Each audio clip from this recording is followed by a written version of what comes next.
আজকে বানাবো ঝিঙে পোস্ত। সর্ষের তেল গরম করে শুকনো লঙ্কা কালো জিরে ফোড়নে দিয়ে লম্বা পাতলা টুকরো করে কেটে নেওয়া আলু মাঝারি করে ভেজে নেব। আলু মাঝারি করে ভেজে নেওয়ার পর খোসা ছাড়িয়ে ছোট টুকরো করে কেটে নেওয়া ঝিঙে স্বাদ মতন লবণ দিয়ে 2-3 মিনিট আলুর সাথে ভেজে নিতে হবে। এবার ঢাকা চাপা দিয়ে কম আঁচে রেখে দেব আবারও কিছুক্ষণ। ঝিঙে থেকে জল বেরিয়ে আলু আর ঝিঙেটা বেশ নরম হয়ে যাবে। তখন ঢাকা খুলে আগে থেকে বেটে নেওয়া কাঁচা লঙ্কা আর পোস্ত বাটা, পাত্রটাকে ধুয়ে সামান্য পরিমাণ একটু জল, খুব সামান্য হলুদ গুঁড়ো আর একটু মিষ্টি দিয়ে ভালোভাবে মিশিয়ে নেব। এবার ঢাকা চাপা দিয়ে যতক্ষণ না আলু ঝিঙে সিদ্ধ হচ্ছে ততক্ষণ রেখে দেব।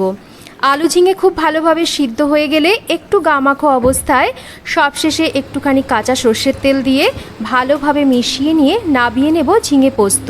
খেতে কিন্তু অসাধারণ হয়। ভাত বা রুটির সাথে ট্রাই